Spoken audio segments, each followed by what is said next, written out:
对，可以。现在其实只在等而已。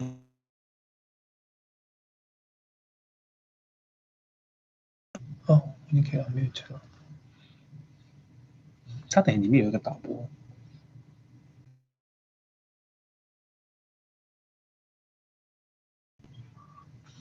没有，他要你 unmute 了。他叫我 unmute， 对，我已经 unmute 了。没有，你要按静音。他叫我 unmute， 对，我这样是打开静音的。对，你要静音。Why?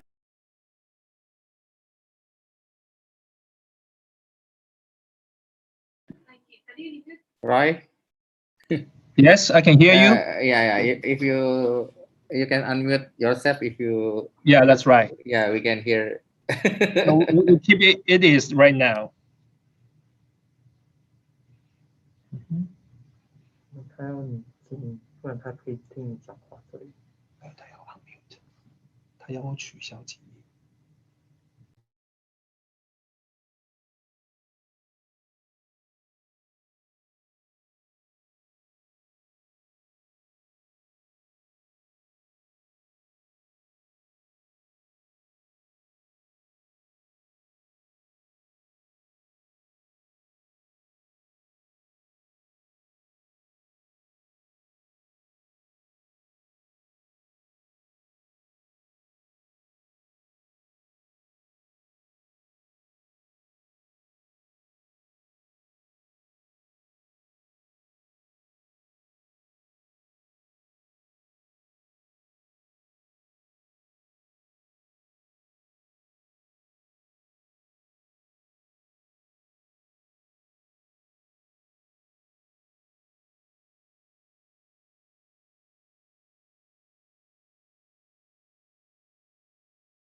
Iya, ya udah, mulai deh.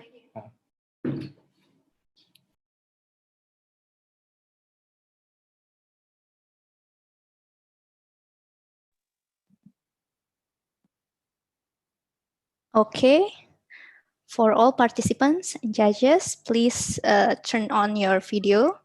We will start now. Okay. Good afternoon to all distinguished judges, ambassadors, Taipei Economic and Trade Office representatives, and all the finalists. First of all, thank you very much for gathering here and welcome to the grand final of Policy Research Paper Competition. This event is organized by Center for Southeast Asian Studies Indonesia and supported by Taipei Economic and Trade Office in Indonesia. On behalf of the organizer, I would like to extend a warm welcome to you all. My name is Ratna, and it is my honor to be the moderator for today's event. Excellencies, judges, ladies and gentlemen, to open this event, I would like to please invite the Executive Director of Center for Southeast Asian Studies, Mr. Arisman, to deliver the opening remarks. For Mr. Arisman, the time is yours. Yeah. Thank you, Ratna. His Excellency Ambassador John Chen from Taipei Economic Trade Office, Her Excellency Ambassador Ina Handengtias Krishnamurti from Ministry of Foreign Affairs, Republic of Indonesia, Professor Raldi Hendro Kustur from the Ministry of Economic Affairs, Republic of Indonesia, Prof. Priyono from Center for Southeast Asian Studies, Dr. Dafri Agus Salim from Gajah Mada University, Dr. Nurul Isnaini from University of Indonesia, Dr. Lilian Ing from area, and the last one is Dr. Pribadi Sutiono from Ministry of Politics, Security, and Human Rights. It's an honor to welcome you today for the grand final of Policy Research Paper Competition. I wish to extend my gratitude to Teto for the strong support for this program. Of course, last but not least, for the finalists, we have 9 finalists today from 4 universities in Indonesia: Universitas Indonesia, Universitas Gajah Mada, Airlangga University, and Brawijaya University. As we know, this university is among the top 10 universities in Indonesia. I look forward to a successful competition today to find the best 3 papers. I think that's all from me, Ratna. Thank you so much. Okay, thank you, Mr. Risman.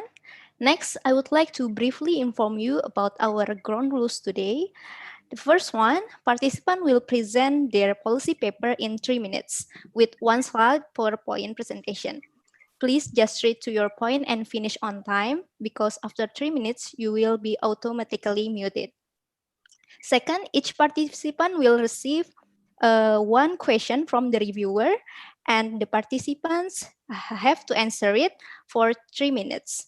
Then the decision from reviewer team is final without any objection.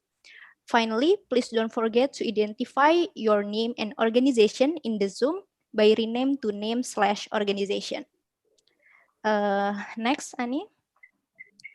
For the full schedule, this one, I believe all of us already received it. So, okay, without any further ado, we will start the presentation. But unfortunately, due to Dr. Pribadi Sutiono, Director of Asia Pacific Coordinating Ministry of Political, Legal, and Security Affairs, has another agenda now. So the paper code A will be the last presenter. So now I would like to call the second paper to present. For paper code B, title Addressing Deforestation in ASEAN Through Waka Forest, Listen Learn from Indonesia from the University of Airlangga. For the paper code B, time is yours. Okay. Can you hear my voice? Yes. Okay. Can I start now? Yes, please. Okay. Assalamualaikum warahmatullahi wabarakatuh. Good afternoon, everyone. Thank you very much for this golden opportunity that's given to me. I'm Rivaldi Majid, and I'm from University of Airlangga. And now I will try to explain briefly our research paper titled Addressing Deforestation in ASEAN Through Waka Forest, Lesson Learned from Indonesia. The phenomenon of deforestation continues to increase significantly, no exception in ASEAN region, and the previous existing initiatives conducted by ASEAN cooperation still have not been significantly overcome the issues. So this paper tried to provide a sustainability solution through Wakaf forest practices in Indonesia. Wakaf, or Islamic endowment, is surrender private property, private asset for public interest, which the principle of asset is held, and the return is distributed to the public or society. Wakaf forest concept means that the forest developed on Wakaf land should be protected for unlimited time, cannot be changed, sold, granted, or inherited. In practice, the implementation of Wakaf forest productivity, which done by implementing the concept of agroforestry, result in intangible benefit such as fresh water, energy, and clean water, and also the tangible benefits in the form of education, social, economy, and health. Okay, this is the proposed Wakaf forest productivity model based on the best practices of Bogor Wakaf Forest Foundation that is developed by us with collaboration across institutions and ministries in Indonesia. Here we can see that the relation with Ministry of Environment and Forestry is to synergize and harmonize the social forestry program Perhutanan Sosial, in order to improve social welfare as well as forest sustainability. To run and optimize this program, the cooperation with the Ministry of Agriculture is needed to provide grants in the form of infrastructure and facilities like seeds to empower society near the Wakaf forest. We also need the role of university to conduct research and community service from the multi-sector perspective to develop the model and sustainability of Wakaf forest. Then the role of community itself is very crucial in order to maintaining forest sustainability daily. Okay, this model, efforts to achieve ecological function in wakaf forests are carried out simultaneously with socialization and empowerment of the economy and social communities 1 minute left. around the forest through synergy with the related ministry as mentioned above. Furthermore, the multi-sector impact of wakaf forests is in line with the efforts in achieving sustainable development goals. Finally, we have some Okay.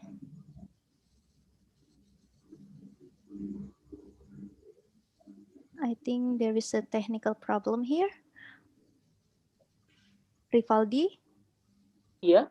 Yeah, Can okay. you hear my Okay, sound? so the presentation is already closed. So for Dr. Nurul Isnaini, do you have any question to the presenter, please?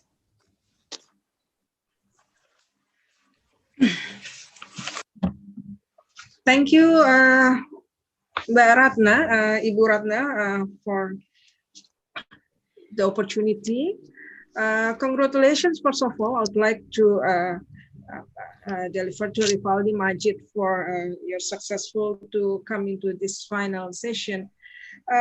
For me, it is very interesting to learn about your paper that address an alternative method related to Islamic values, that is wakaf forest, as one of the specific methods to address deforestation in ASEAN.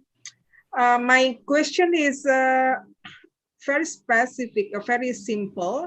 I want to know more your argument. How could you ensure me that this specific model based on Islamic values is applicable also to other ASEAN countries? As we know that ASEAN member countries are very plural in terms of the religion. So how could you ensure me that this proposing method to address deforestation can be quite successful in a significant way to reduce deforestation? I think that's all. I don't know whether the time is sufficient to ask the second questions, but I think better to answer my first question first. Thank you. Okay, thank you very much for the question. Here, first we know that the problem of deforestation is not for the is the problem for all of the nation, all of the religion, and all of the aspect of pluralism in ASEAN. Here, the best concept of wakaf forest is same with the concept of program perhutanan sosial or social forestry forest initiated by the government in Indonesia, because the concept of wakaf forest here is we try to hold the asset, we try to hold the wakaf, the forest itself, so the forest that built in the land of wakaf cannot be changed, cannot be sold, cannot be granted or inherited. Here, this is the first. And the function of this wakaf forest, here we can see in the wakaf forest productivity scheme, there are two benefits, intangible benefits and also tangible benefits. And here, the wakaf forest try to combine the ecological function with the economy and social function. And the concept of wakaf forest itself, wakaf is Islamic endowment. Yeah, this is the concept that the asset from the asset owned by someone give to the public, give to the society. So here we are believed that the concept of wakaf forest itself can be adopted, with the plural of religion in ASEAN country, because in Indonesia itself, the practice has done, and the concept of wakaf itself can be collaborate and synergize with the ministries like forestry and also environment in each of ASEAN member or each of ASEAN country, because I think we think that based on the literature review that we have done, the concept is same, yeah, is same, and the multi-sector impact, yeah, multi-sector impact is in line with the achieving of Sustainable Development Goals itself, and also because here the effort, yeah, the effort or the solution recommendation by the ASEAN Cooperation here from 2013 to 2019 about how to decrease the number of deforestation is still not have been significantly to overcome the issue. So here, with the Waka Forest concept, we believe that it can be adopted to another ASEAN country. And here we have some recommendations. Okay, sorry, Rivaldi. The time is up. Muted by the committee. So we will next to the another presenters.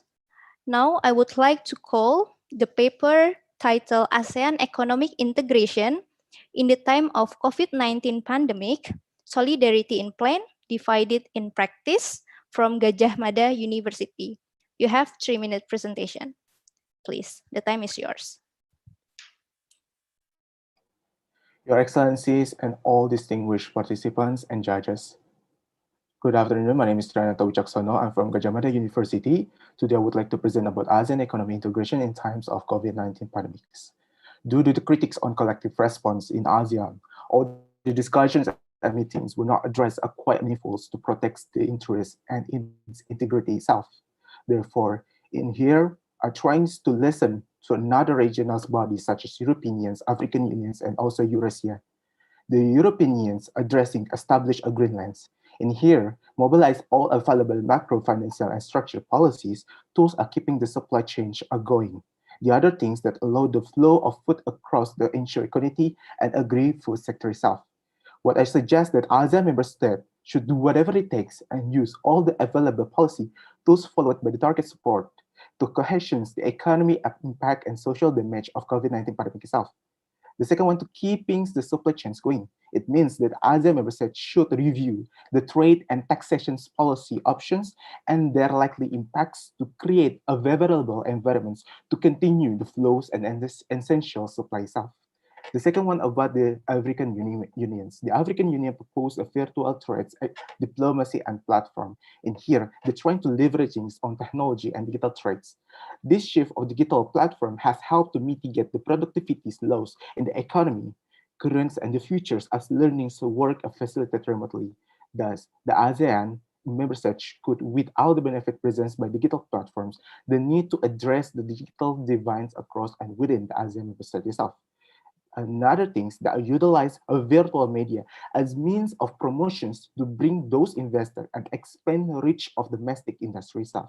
The last but not least, the Eurasian Economic Commissions.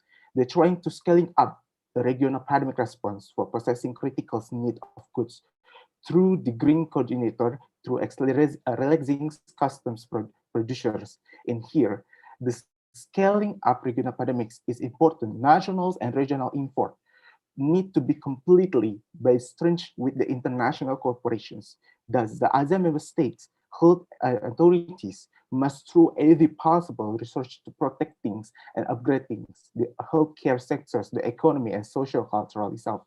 In the closing statement, I would like to say that these economic integrations carry out by ASEAN will help to grow a sense of regional identity, which is not only about the business and trade issue, but is also in terms of opening the opportunity to increase the ASEAN identity itself.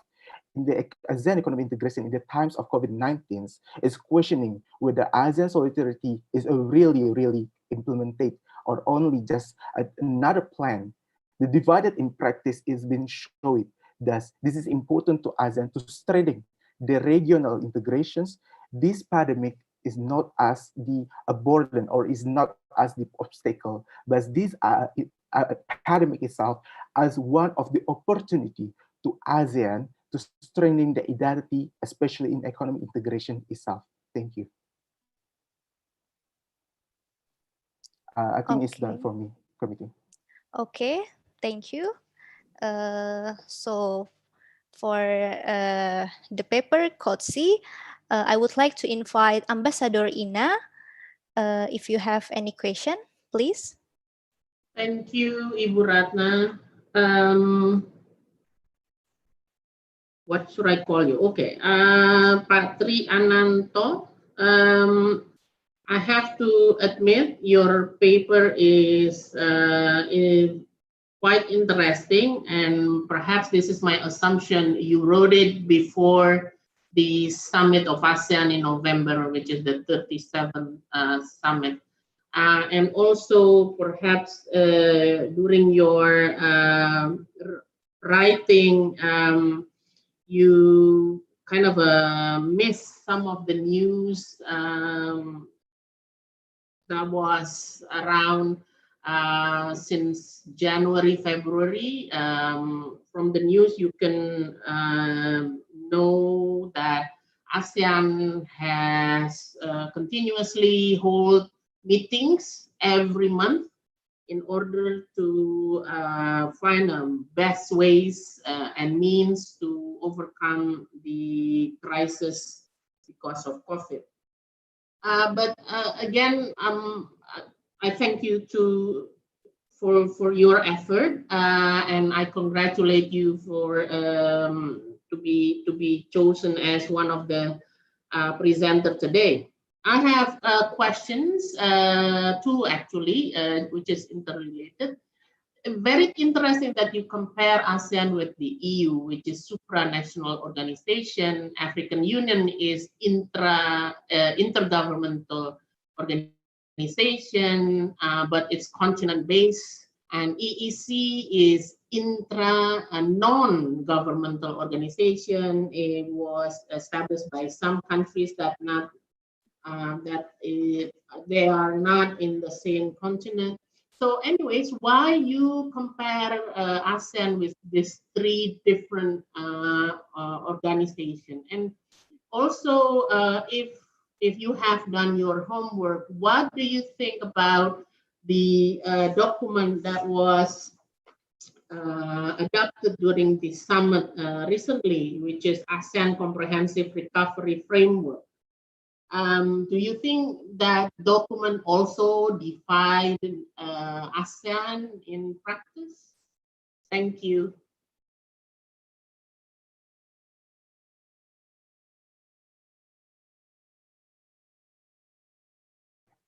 Thank you. Your voice is unmuted. Thank you, Your Excellencies, for the questions. It's an honor for me. First of all, regarding why I compare the European Union, African Union, and Eurasia, as you stated before, European as supranational regional bodies, and African Union as the intergovernmentals, and Eurasians is non itself. It is very interesting for me to see the dynamics of difference, the intergovernmentals and regional bodies for different experience itself and different regionals. But in this case, I trying to find out the things, the ideas, and the concept that probably a potential for ASEAN to be implemented, even though we can implement it fully, but we can design it, redesign it, and we can modify those policies itself regarding especially some point itself. The other things are why the latest document, as you stated before, that I see pictures in the framework and practice itself.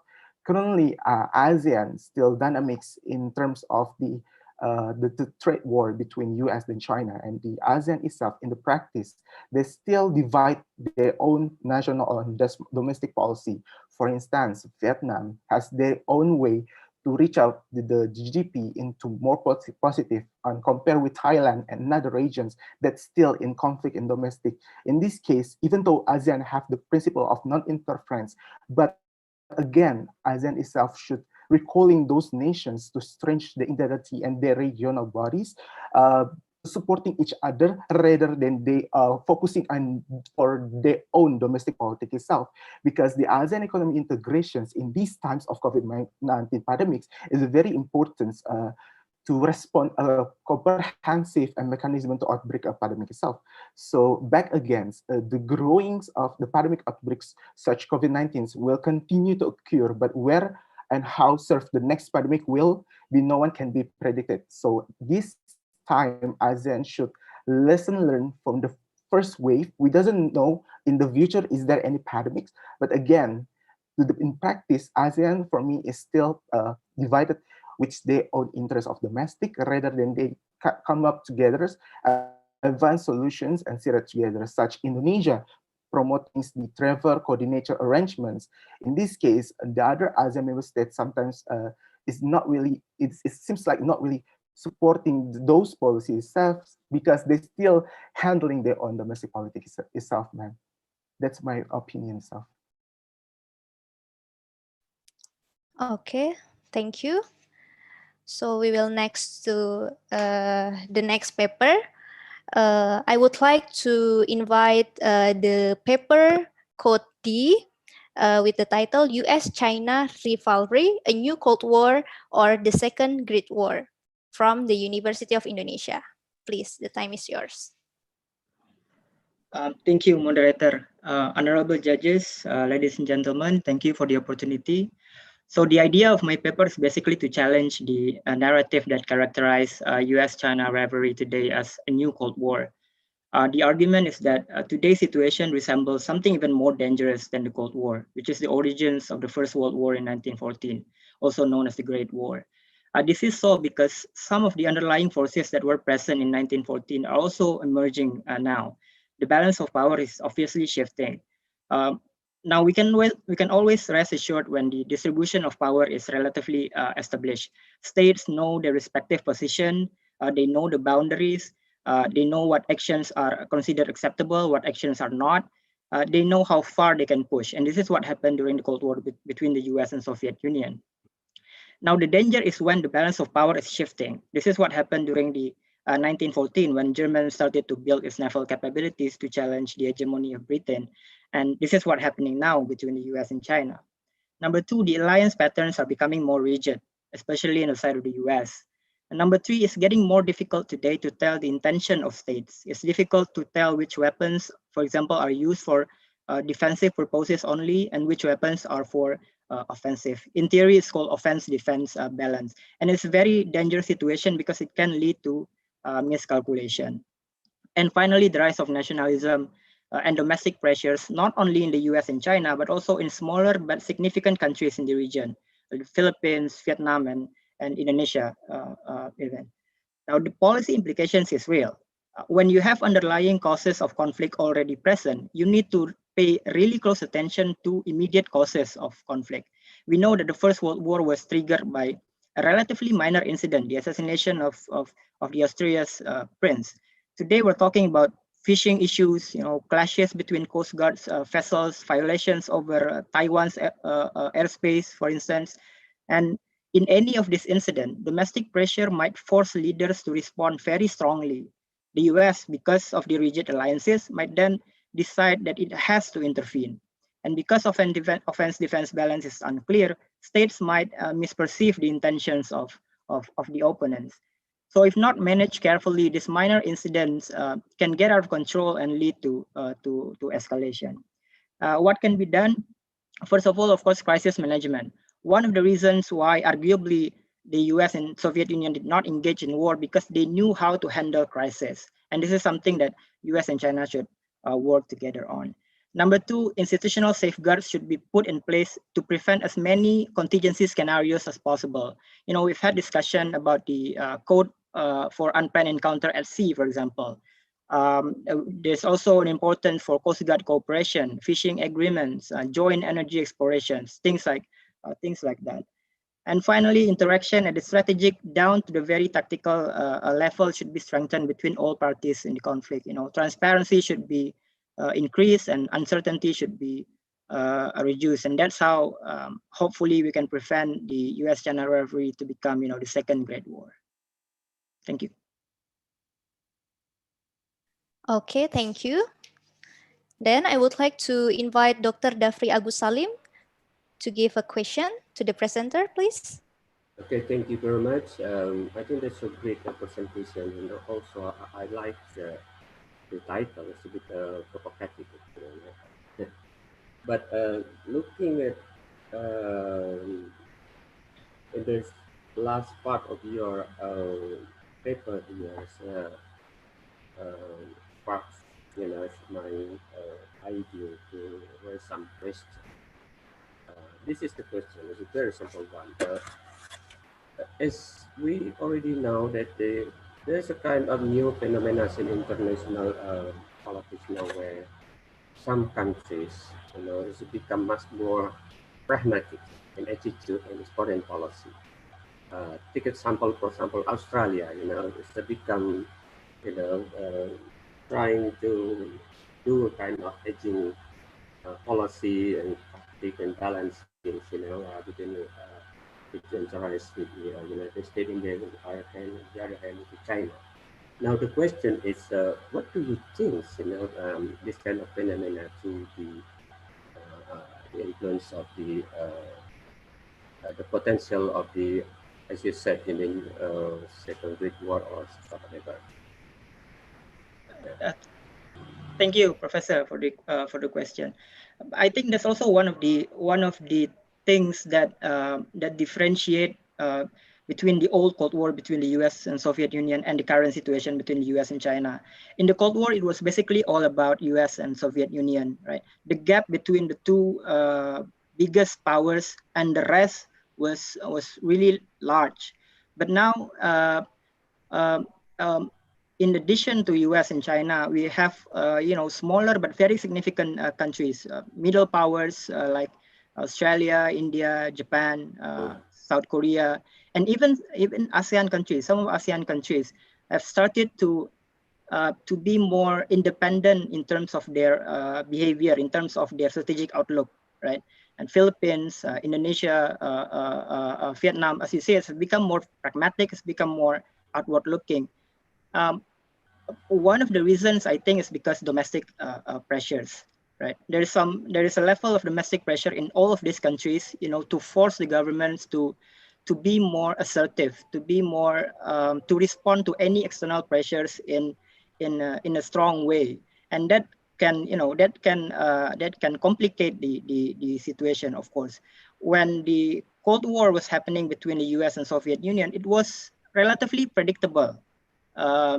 Both sides knew which actions, both sides knew when the opponent was trying to violate the status quo, was trying to change the status quo. But now we have more than two players. The dilemma for US, for example, the US does not, it's not in the interest of the US to be too tight with Japan or too tight with South Korea, because it will then can provoke China. But the dilemma is US cannot also, it is also not possible for US to stay too far from these countries, because it can then provoke Japan or South Korea or Taiwan or Australia to be more assertive in their own way, to be more assertive, and then it can also provoke China. So I think the bottom point is that with the number of players is increasing, it complicates the situation, and it, you know, it can open to many other ways for the conflict to erupt.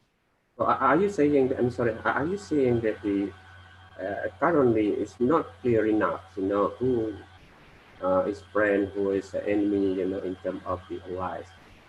Some of the countries have become so pragmatic, so it's not easy for the country like United States, for example, you know, to do this kind of, let's say,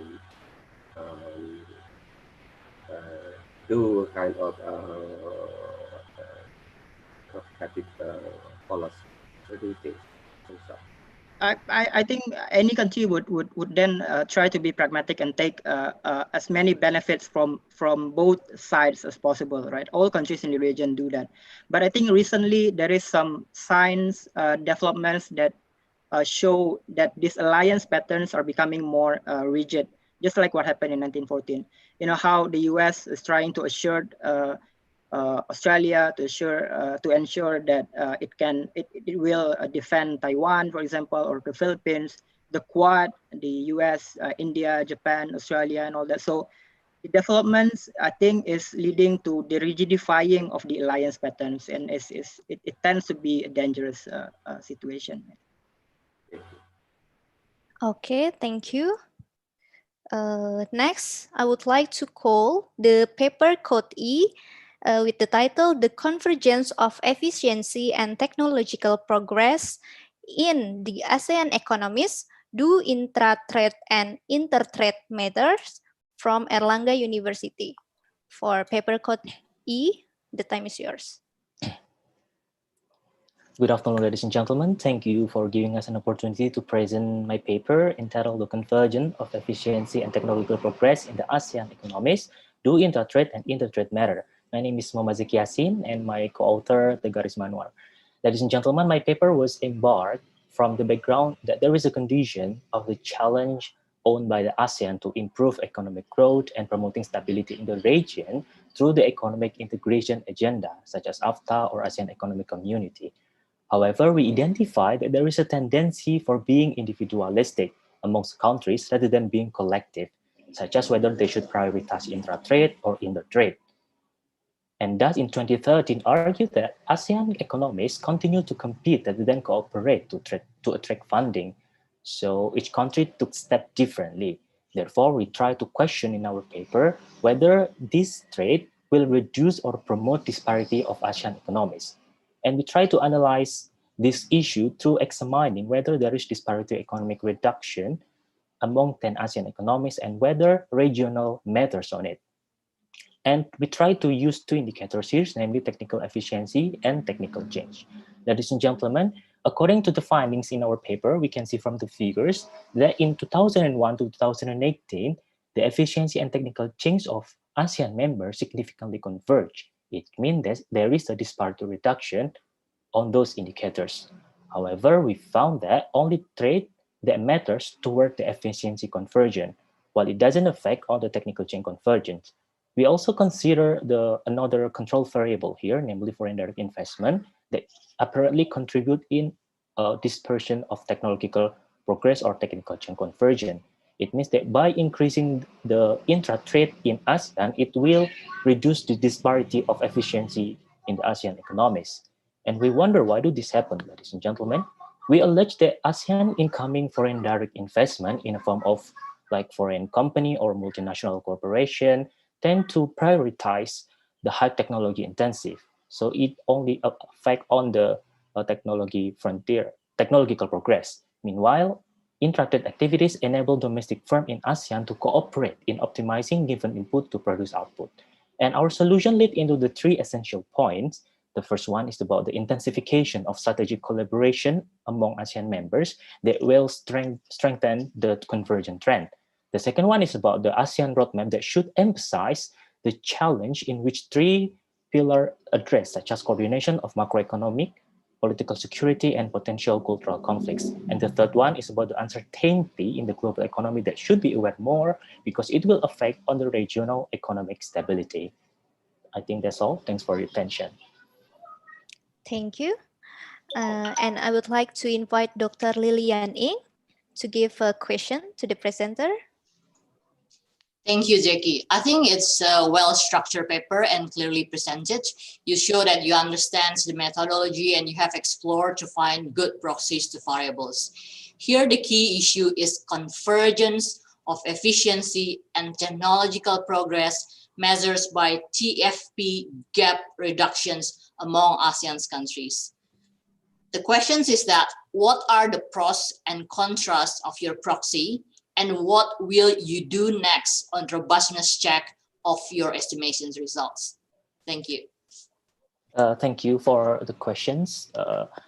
First of all, I'd like to convey about the cons of my paper. Of course, because we use the econometrics method, it will affect anyhow when we consider another control variable. So why I just include the foreign direct investment as another control variable here, because it will affect, it has a connection into the intra-trade and intertrade. I will explain later. And the pros of my paper is about why I choose technical efficiency and technical change, because technical efficiency and technical change itself, by theory and by technical, it considers the contribution of input, which is labor, and gross fixed capital formation, and how this input contribute to the outputs. So we don't only consider about the conversion of GDP, but we consider about this method because we want to see the contribution of the input itself. And the second point that we consider here about the robustness check. Of course, the robustness check is important because the robustness check can be done by several papers that I know.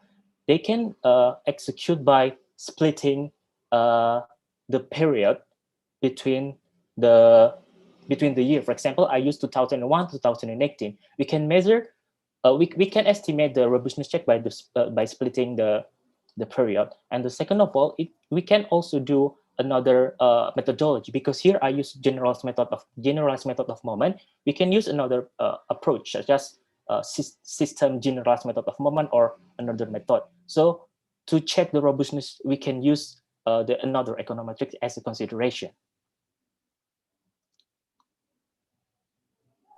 Thank you, Jackie. Thank you, Ratna. Okay, thank you. Thank you. Next, I would like to call the paper code F, a review of COVID-19 funeral in Jakarta, capital city of Indonesia. For the team paper code F, time is yours.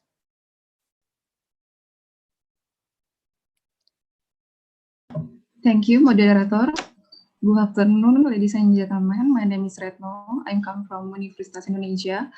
In this occasion, I want to present my research study with the title, A Review of COVID-19 Funeral in Jakarta, Capital City in Indonesia. As we know, Indonesia is still struggling to face this pandemic with the highest cases COVID in the Southeast Asia. And then Jakarta has the highest number of COVID-19 cases in Indonesia and reached 26% of the total national cases. The study aims to analyze COVID-19 cases in Jakarta, including the number of funerals with COVID-19 protocol and the readiness of public cemeteries in Jakarta. The study also provides input for the government based on the literature review and to make policy. This research method uses a descriptive analysis based secondary data from literature review, government data, and evidence from reliable source. Funerals are a fundamental component of a cultural and religious mourning system. Burial of COVID-19 bodies is also carried out by wrapping the body in plastic, which is not the norm for the most religions and does not allow families to visit the grave of their loved ones. From the Chong et al. 2020. From the empirical data, the trend of the number of burial protocol for COVID-19 in Jakarta from March to September 2020 is always higher than reported as COVID deaths, are 300.7%. The detail of the number of burial protocol for COVID-19 in Jakarta from March to September can be seen in the figure below. Pondok Rangon Cemetery and Tegal Alur Cemetery as the burial site for COVID-19 protocol, and now currently expected to run off the plot. And now Jakarta government preparing a 2-hectare cemetery in Rorotan in North Jakarta, which can accommodate 6,000 bodies there. Selection locations should not at risk of flooding and must be analyzed in depth to avoid conflict to the community. And funerals are a part of a green open space, serving as spiritual recreation and maintaining earth chastity. The conclusion of my study is the number of the burial is increased sharply in August until now. And then because the number of grave plots is limited, the cemetery of COVID-19 protocol should receive the government's main attention. The selection location must go through an in-depth analysis process to avoid conflicts in the community of objection. Opinions from geologists and hydrologists are required to determine water research and accessibility to build the cemetery. And the last of my conclusion is, must be considered that cemeteries is a part of urban green space, which has ecological, social, and economic function. And that is my presentation. Thank you for the attention. Okay, thank you. I would like to invite Prof. Priyono to give a question to the presenter. Okay. Thank you very much, Mbak Ratna. Mbak Retno, congratulations for your paper. Then, the first question that struck me, why you choose these topics as your research? The funeral in Jakarta. I mean, the COVID funeral in Jakarta. Why? What motivation behind that one? Because Jakarta have a problems in September because the availability of plots of the graves is almost done. So I think it's really interesting issue to think, and then it can be input for the government to make a policy because as we know that the body of the grave that families cannot funeral is a form of connection between the serf and the family left behind, and then a relationship of the family and the body that is cut because the social distancing from the hospital and then to the cemetery. So I think government should put the main attention for it and give some SOP or guidelines for other provinces in Indonesia to make how can we build a cemetery for COVID funeral protocols. That's why I choose this topic. Okay, thank you. But there was a situation, there was an example that one of the COVID, is buried in their own house. I mean, they have the very big land, and then they what is your opinion if it is happen again? Because I am worried that in the near future there will be so many people who has a lot of land and then buried in their own complex. Okay, thank you, Prof. I think the next research is need to know about the contamination about this virus with the environment. So I think if we don't take a serious research in the next step, we don't know what will happen next. So the government should pay attention for this. So I think about the COVID funeral burial in COVID protocols should be now as soon as possible, Prof. So from the empirical data in the figure in the below, we can see that the COVID funeral for protocols is higher, 3 times higher from reported from the government. So it's huge problems for us in Jakarta or Indonesia or other countries still struggling to face this pandemic. Thank you, Mbak Ratna. Yeah, thank you. Thank you for paper code F. Next, I would like to call the paper code G, developing an inclusive strategy for ASEAN, LED FTA from Brawijaya University. For the team paper code G, the time is yours. Good afternoon. Thank you very much. And I am Erza, and I will be presenting my policy brief regarding developing an inclusive strategy for ASEAN-led FTA. So the background for my paper is the fact that ASEAN is becoming a global trade actor, as evidenced by the finalization of the RCEP negotiation last month, which is the largest free trade agreement in the world, and the fact that ASEAN currently has 6 FTAs in place and is planning to negotiate 3 to 4 additional FTAs in the near future. In fact, a study by Cremona in 2015 found that 82% of ASEAN's external agreement is in the field of trade and economics. However, I believe that ASEAN currently do not have an efficient strategy to play this role, which is why I propose the idea that ASEAN needs to review and reformulate its external FTA strategy. So based on the research that I did, I highlight 3 problems within ASEAN's current existing FTAs. So the first one is the limited scope and coverage of ASEAN's FTAs. So for example, ASEAN tends to focus only on tariff barriers and only on goods with limited services, while other FTAs tend to go beyond that already. And then the second one is in the low level of utilization of these FTAs. So for example, a study by Ng in 2015 found that the average utilization rate of ASEAN FTA is only around 6 to 25%, meaning that most of the private sectors in ASEAN actually do not use these FTAs. And then the last one is in the lack of coherence in negotiating this FTA, because ASEAN tend to negotiate as 10 separate countries rather than 1 regional organizations. So based on these issues and problems, I would like to propose 3 main solutions. The first one is in the field of a political aspect, where I suggest that first and foremost, ASEAN needs to develop an FTA strategy paper, which includes a review mechanism and the publication of the utilization rate of ASEAN's current FTA, and also to give larger roles for private sectors to be included in the negotiations.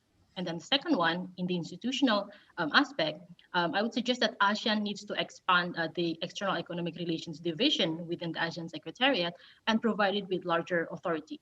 To be clear, this is not the authority to negotiate, but rather to act as the focal point for any FTA negotiations in the future. This would also entail reviewing the role of country coordinator within ASEAN, specifically for FTA, since currently they are the focal point for FTAs. And then the last one, for the legal aspect, ASEAN needs to formulate some sort of template FTA and maximize the use of addendums and annexes in its FTA. This can start by using the RCEP legal text, which currently offers the highest tariff rate for any ASEAN FTA. So in conclusion, I would like to say that given our ASEAN's current role and its current strategy, ASEAN needs to revamp and reformulate its external FTA strategy to remain relevant and influential at the current global level. Thank you very much. Okay, thank you. For Dr. Lilian Ng, do you have any question? Thank you, Ratna.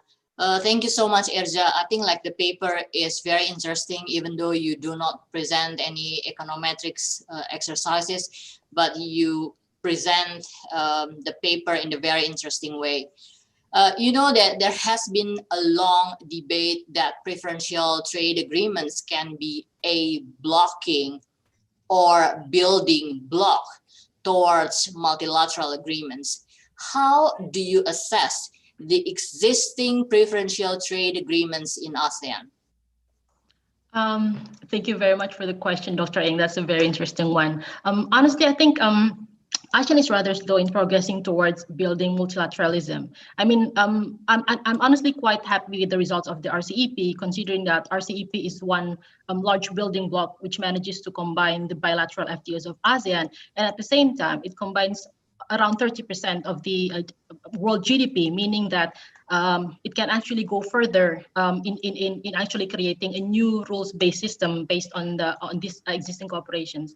However, I think that without India, this would be difficult to do. And I hope in the near future, India would be interested in joining RCEP. But RCEP would be a good starting point to actually strengthen the current multilateralism. Although, honestly, it cannot be only relied based on ASEAN cooperation, because as we can see, for example, the way the WTO is in deadlock, its dispute settlement body is not working efficiently.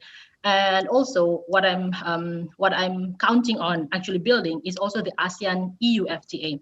Considering if actually ASEAN manages to finalize the FTA with EU, then we would be having like half of the world economy. And then that would be a good starting point to actually strengthen the current multilateral system, which personally I think is in a crisis. So I think ASEAN has a good start for that, but I think it still needs to work a lot on that one. Good, thank you. Okay, thank you. Now we move to the paper code H from the Brawijaya University with the title The Effect of Environmental Degradation and Natural Resources Trend on Economic Growth in ASEAN +5 countries, panel approach. For the team paper code H, time is yours. Thank you for the opportunity provided by CES team. I'm Kartika Sari representing our team to present this title. Why we choose environmental degradation? Because environmental degradation can occur due to CO2 emission, which can reduce output, productivity, and economic growth. And why we choose natural resource rent? Because we have two grand theory, and from this to grand theory, we want to know whether it supports resource scarce theory or abundant resources. And we using panel data, and from the test we choose a fixed effect model. And we have the result and discussion. Environmental degradation has a positive relationship with economic growth. This is due to the density of economic activities such as industrial process and so on. And natural resource rent are not significant for economic growth because the government or those appointed to hold property right over natural resource will tend to enrich themselves. And FDI has a positive significance with economic growth because FDI can also help host economies by gaining access to world market like trade openness. And the next, high life expectancy reduce economic growth. If a country has a relatively low non-productive age, its population tends to dominate by population productive age, but it will dangerous if the population of productive age do not have a skill, and it will create unemployment. And the last, the higher the gross saving in ASEAN 5 countries, the more independent the economy is because it's not debt with other countries. And also the big financial soundness. And from this result, we suggested the policy recommendation for environmental degradation. We implementing a good environmental governance and have a budget, a special allocation for environmentally friendly technology, and for life expectancy we need to solving economic problems and improving living standard. And for FDI regulation need to improving economic, social, political condition to trigger investment from the foreign investor. And for the gross saving, we need to optimize the tax on consumption. And the last, natural resource rent, we can minimize the excessive exploitation of natural resource to minimize the excessive. Thank you for your attention. Okay, thank you.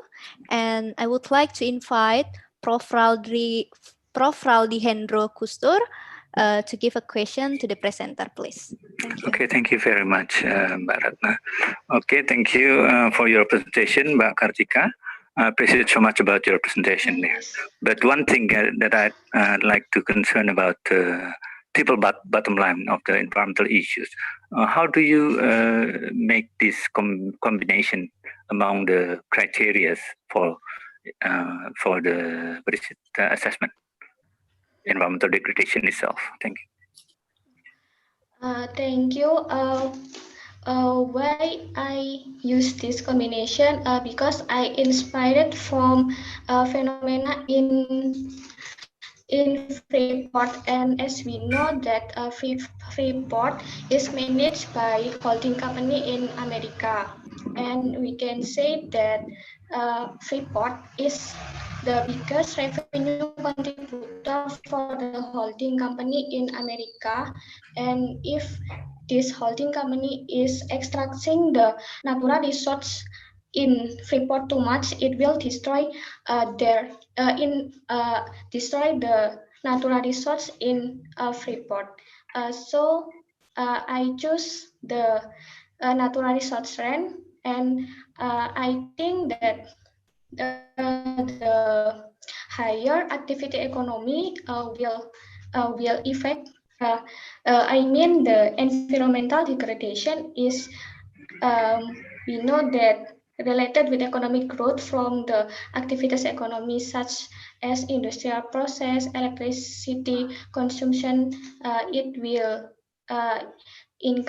improve economic growth, but besides it can not good for environmental degradation. As this is my answer, Prof. Okay, thank you very much. Thanks, Mbak Ratna. Thank you. Okay, thank you, Prof. So the next paper I, with the title Analytical Hierarchy Process on Reopening ASEAN's Lockdown for Economic Recovery, Priority Sector in the Republic of the Philippines Perspective, from Gajah Mada University. For the team, time is yours. Good evening. Is my voice clear enough? Yes. Okay, thank you. The Honorable Executive Director of CISIS, the distinguished judges, and all of the participants, may all of you always be in good health. Assalamualaikum. My name is Fahrizal from Gajah Mada University. I would like to start my presentation by highlighting 9 out of 10 ASEAN member states that have closed their borders, of which 5 have implemented a lockdown. As a result, the majority of AMS experienced a very sharp decline in GDP, even though some of them were still in positive gains, such as Brunei, Laos, Myanmar, and Vietnam. The policy to restrict the movement of people has also had a major impact on the business sector. More than 30 million people are estimated to have lost their jobs, 18 million of who are vulnerable to falling into poverty, with 3 million of extreme poverty. In addition, the travel and tourism sectors were also severely affected by the COVID pandemic, as the ASEAN Secretariat reports that lockdowns in the regions have caused a decline in tourism flows, disruption in air travels, and so on. Tourism is one of the engines of AMS economic growth, contributing 12.6% in 2018. Cambodia, the Philippines, and Thailand are the most vulnerable. They have the largest shares of GDP, employment, and export revenues from tourism. Based on this condition, this paper believes that the longer a country imposes lockdowns, the sharper the contraction in the country's economy will be. Inspired by middle path, a borrowed term from Professor David Nabarro, this paper's proposed is to find which sectors have minimal health risk but also have an economic impact. This paper raises the perspective of the permanent representative of the Republic of the Philippines to ASEAN as the foremost respondent. The selections of criteria, sub-criteria, and alternative is prepared based on the logic and minimum conditions for a sector to open in the ASEAN region. The result of data processed through the analytical hierarchy process method show that the Philippine government prioritized the diplomatic mission sector rather than business and tourism. In detail, the main reason for the Philippines is because they think that the sector that needs to be open must have a low level of health risk, indicated by level of compliance with health protocols and the readiness of health infrastructure.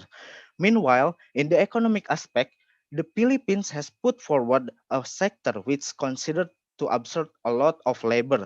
Therefore, it concludes that the Philippines government choose the diplomatic mission sector because it has a low level of health risk, but also provides sufficient stimulus to the economy. I think that's the end of my presentation. Thank you.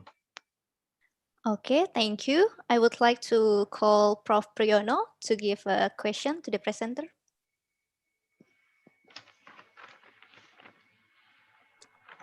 Prof. Yeah, Priyono? thank you, Mbak Yes. Ratna. Yeah, I unmute first. Thank you very much, Fahrizal, for your paper and presentations. Why you choose these 3 means, diplomatic, tourism, and business, in coordination with the lockdown? That's the first question. The second question, if we see the long term, short term, medium term, and long term, you just choose one one mean, whether it's business, tourism, and diplomatic mission.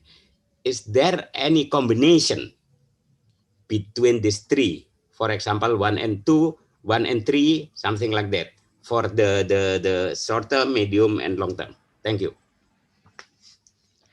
Thank you, Prof. I would like to ask. I would like to answer the first question.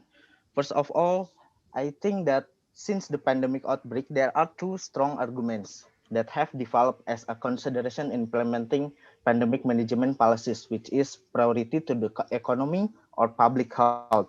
For groups that prioritize public health, public safety is the key. Therefore, the government must implement strict policies against the movement of people to stem the spread of COVID-19. Meanwhile, other factions think that social restriction in various forms will cause economic paralysis. Professor David Nabarro even said that the lockdown policy should not be the main tool in stemming COVID-19 because it considered being multiplying the poverty rate in the future.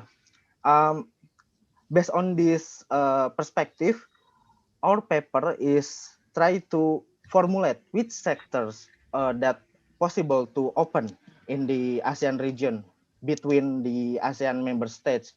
And the three is business, tourism, and diplomatic missions. You know that diplomatic mission, I think that it's the most safety sectors in regarding the pandemic condition right now because uh, the public official, as you know, in Indonesia, for example, is have has facilitation for from their ministry to have a swab test, for example, and such as other facilitation. And the third is, yes, there is a link between short term, medium term, long term, and the result of the Philippines priority. So Philippines thinks that the diplomatic mission is a short-term sector that must be open right now, and the other way, the second sector is business that maybe in medium term, if the vaccine is uh, founded, finded, then business sector can be open in ASEAN member states. And the third is tourism, because tourism is very large populations. If we open ASEAN, maybe 1,000 people from Indonesia will have vacation to Malaysia, and Malaysia have vacation to Thailand, and so on. We can control this movement of such large population. So I think the Philippines is very logic to choose a diplomatic mission, and the last is tourism because they can control people movement if the population is too large. I think that's the answer. Thank you, Prof. Thank you, Mbak Ratna. Okay, thank you.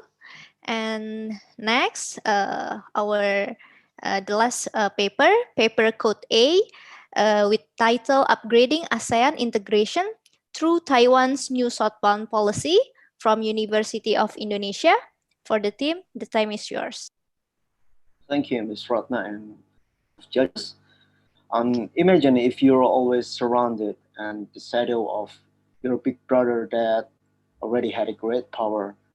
The old and the closer one is unfortunately always in your opposite side, while the very big one who had been always very county is very far away and currently busy with the election process. And yes, I'm talking about Taiwan's complicated relationship with the People's Republic of China and the United States.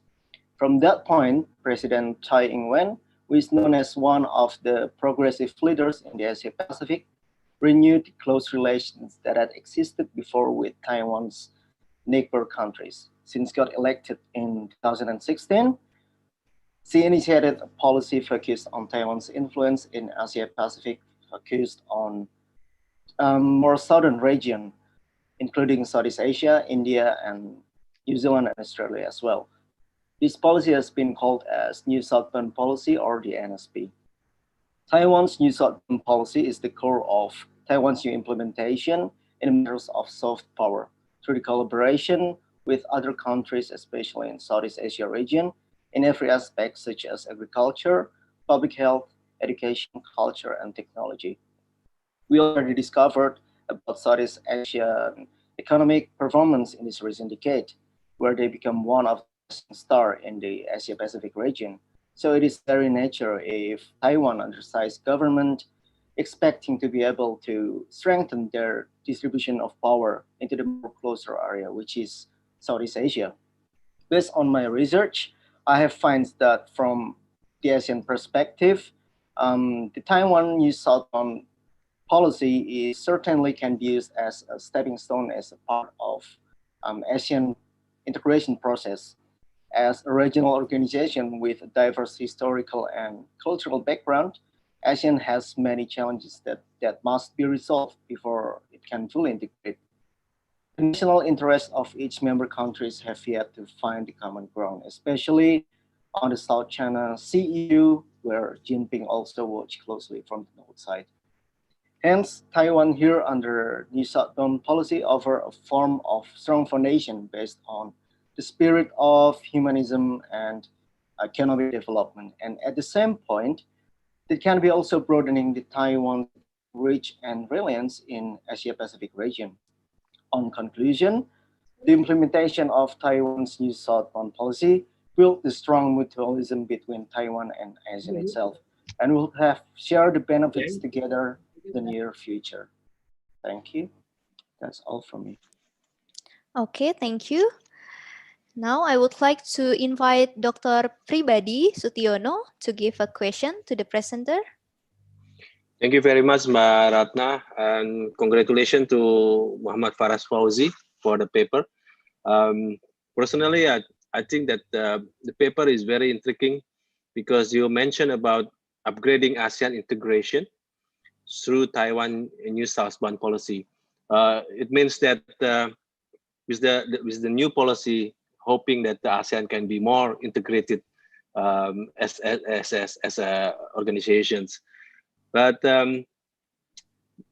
actually, I just want to have a more clarification, because in your paper, you didn't mention a lot on how to upgrade the integration of ASEAN through this one. You only mentioned about the multilateralism, yes, and the economy cooperation, yes. But I think the relations between ASEAN and Taiwan, especially in the economy side, has been there for ages, and you are not that quite clear to mention what this new quote unquote new southbound policy can help of the integration of ASEAN. I'm sure probably this is more on economics side rather than other issues. Thank you. Okay, thank you, Dr. Everybody, for the question. Actually, for the actual implementation, the New Southbound policy is based on the core philosophy of long-term cultivation, multilateral development, and mutual benefits, mainly in four aspects, which is economic and trade cooperation, human resource exchange, resource sharing, and regional linking. President Tsai Ing-wen has championed a strategic pivot towards Southeast Asia. The New Southbound policy, which is introduced in May 2016, aims to integrate Taiwan with the supply chains of Southeast Asian countries, while also facilitating talent exchange between them and collaborating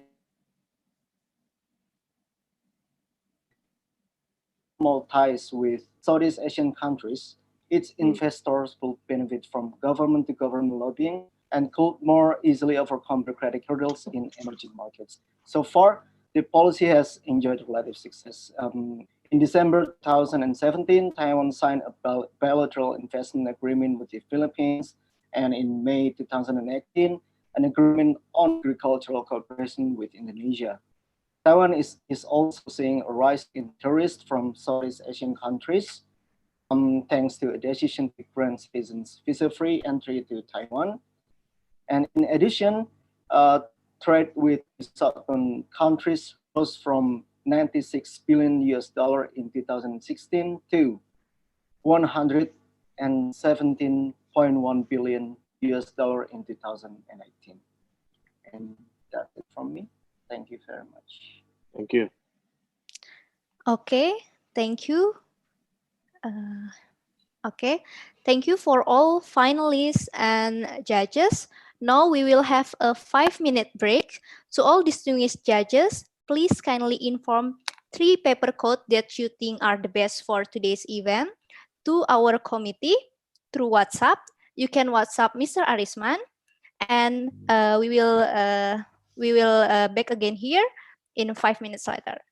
Yeah, we can turn off our video and mute ourselves. Thank you.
Iya, tam.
吗？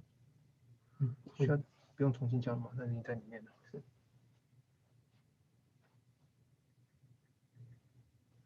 对。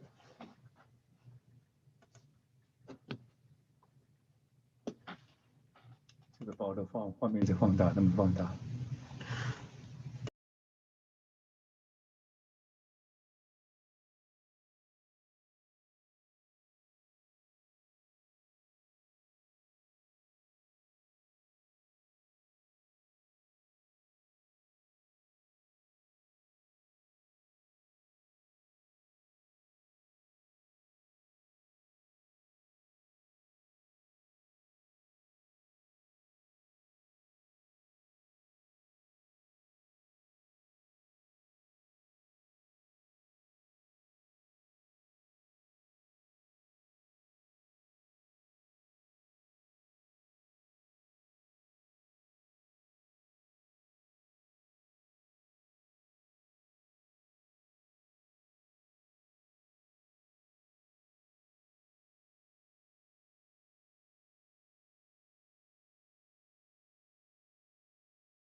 Okay.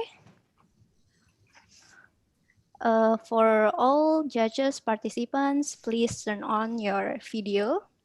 Now we will announce the winner. Actually, all are the winners. Okay. Thank you, Excellencies, distinguished judges, finalists, ladies and gentlemen. We have now come to the announcements who are the best 3 papers for today's event. I would like to start for the third winner. So the third winner is going to paper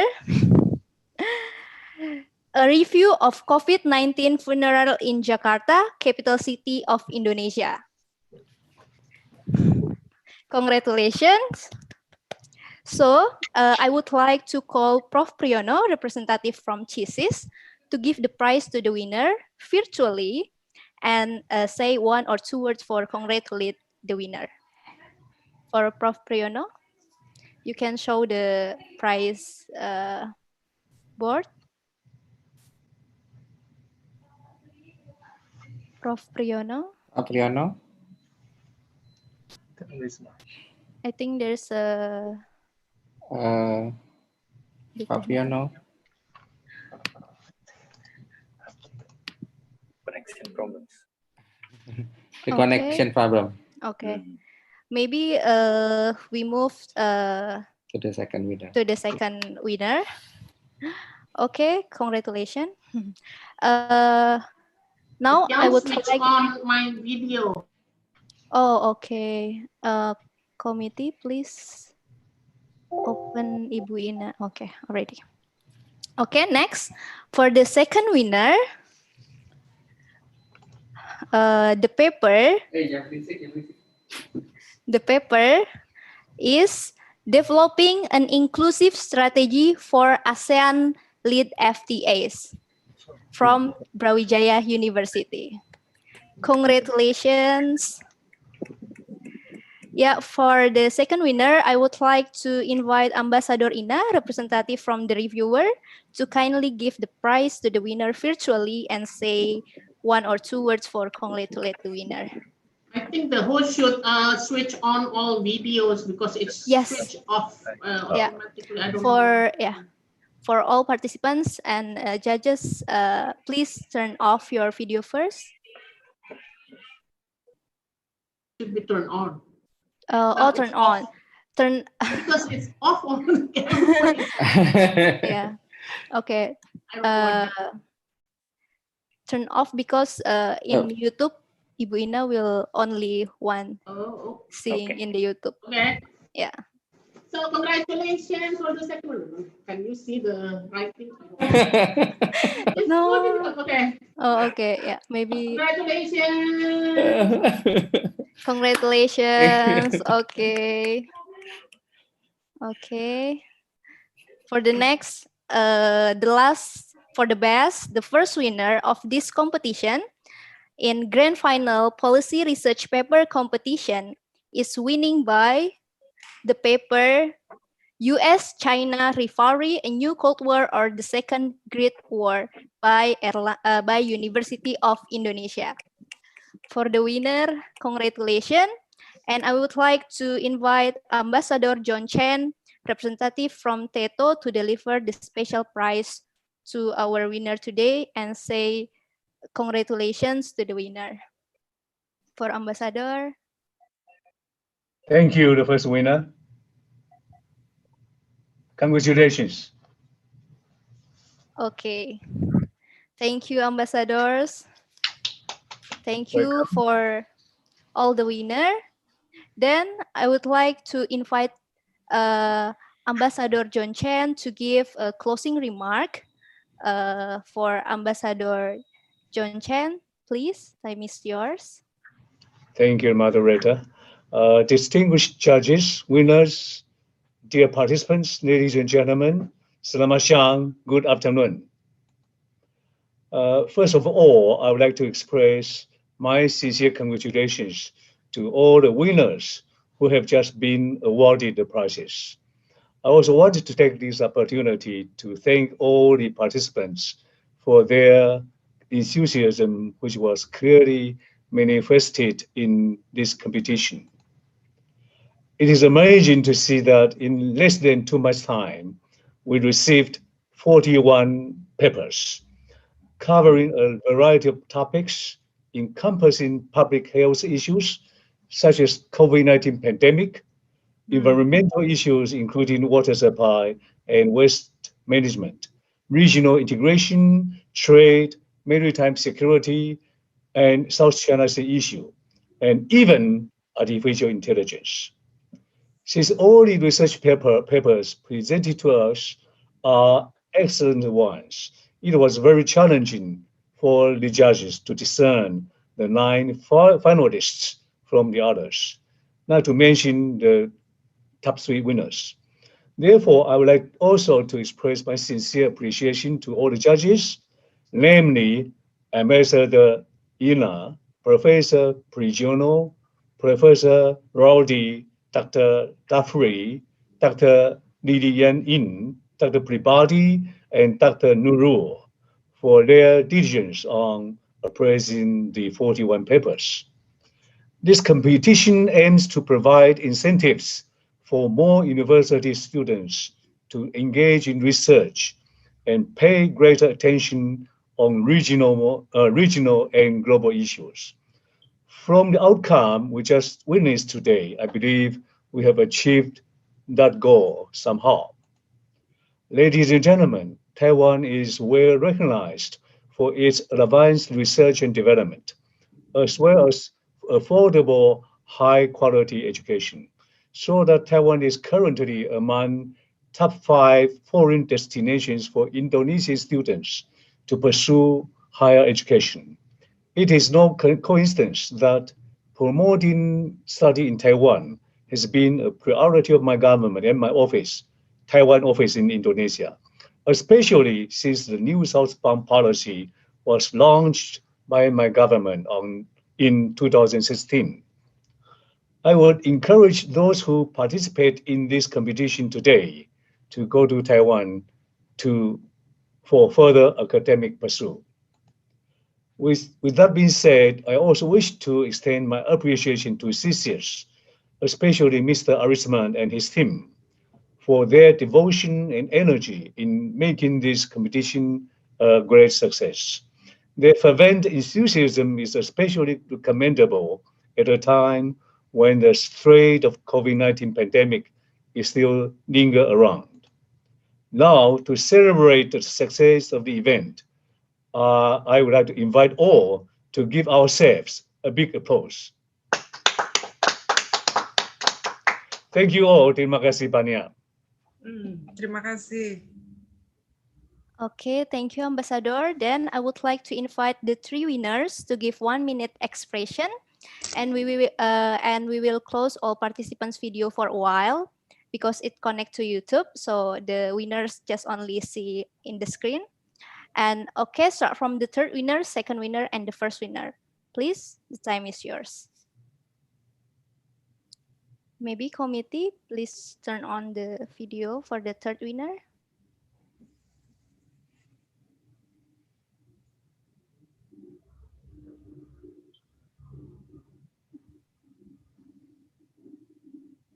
Yeah, please. Please. Retno, you can unmute yourself. Please, committee, help. Okay, Retno, you can yeah. Thank you. Yeah. Unmute.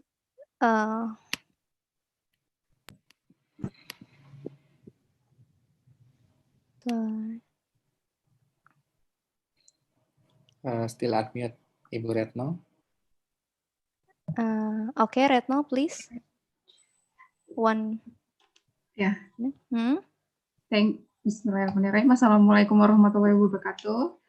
Thank you so much for the belief about my paper.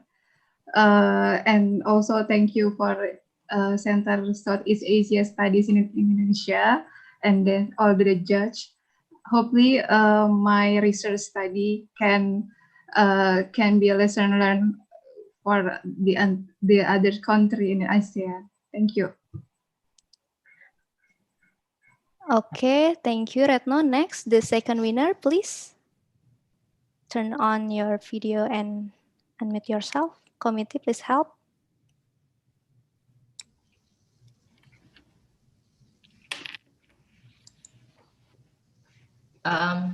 Thank you very much. I would like to extend my gratitude for the Center for Southeast Asian Studies in Indonesia and for Teto as well and the panelists of judges. I think there's no better time to do a policy paper competition, especially since now we have come to witness the growing importance of the connection between policymakers and research. So I think it's a very timely event at the moment, and I'm really honored to be a part of this. And as well for the other finalists as well, I've learned a lot today, and I wish that we can collaborate more in the future. So thank you very much. Thank you. And the first winner, please.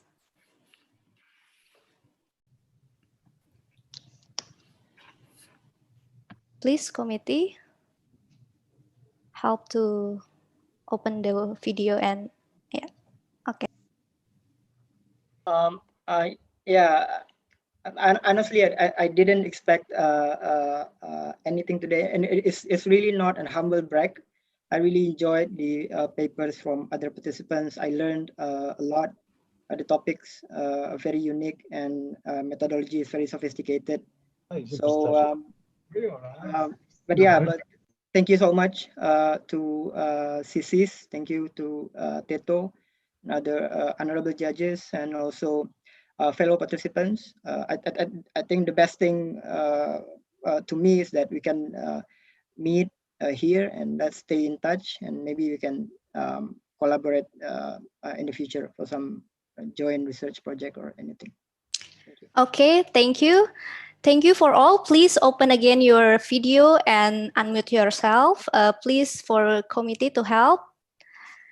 We will have take picture together. Please open the video. Committee ask the participants and participants can accept to open their video. 那个第二名是我的 favorite。哦，对，那个讲的不错，台湾对，讲的很好，对，Okay, maybe Zeki, please. Okay, already open. All now committee, please take some picture of us. Maybe we can smile together. Smile. Okay. Okay, done. Thank you. Okay, now we come to the end of the final grand competition of policy research paper competition. We do hope today's event is insightful to all of us. On behalf of the organizer, we would like to extend once again our deepest appreciation to all of you that supports and for your participation. We wish you always in the good health, and we are looking forward to collaborate and meet you in our future event. Once again, thank you very much. Congratulations to the all winner. Bye-bye. Bye-bye. Thank you. Thank you. Thank you. Thank you so Appreciate much. all. Thank you so much. Please, terima kasih. Thank you. Terima kasih.